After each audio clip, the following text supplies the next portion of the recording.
In a way, The Martian is just the Hangover in space, because they left a guy behind.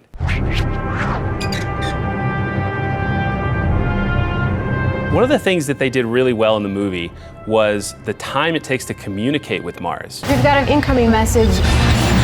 Mine. It takes like 15 minutes just to send a signal to Mars and 15 minutes to get a signal back.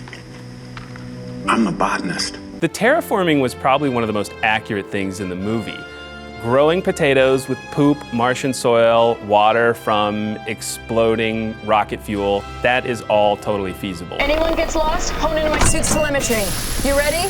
Ready! The funny thing about the tarp at the end was the movie kind of contradicted itself. It said, oh, the atmosphere is not that thick, we can just put a tarp on the top. But then there was a giant sandstorm that knocked over a rocket and impaled Matt Damon with a tiny spear. So, which one is it, guys?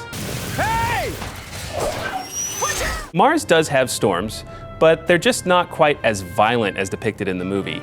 There is an atmosphere, there is wind, sometimes the dust blows around, you get dust bunnies and whatnot, but there are not these giant violent storms that can knock over a spaceship. I really loved the moment when they dug up the old Mars rover and used it to start communications back with the planet Earth. What a great callback to stuff that JPL actually did in the 90s. 1,200 kilometers in diameter, bearing 24.41 degrees. It was really nice to see some females in lead and important roles in this movie. I think there's a lot of really fantastic real-life female role models in the space program and in other places throughout NASA. We need more, but it's nice to see them on the big screen. If we mess up the Earth gravity assist, we die. Lots of people think it's time to start trying to colonize other planets like Mars. And it may be important to begin to explore and look to those places, but you can't forget that we have to take care of the planet we already live on.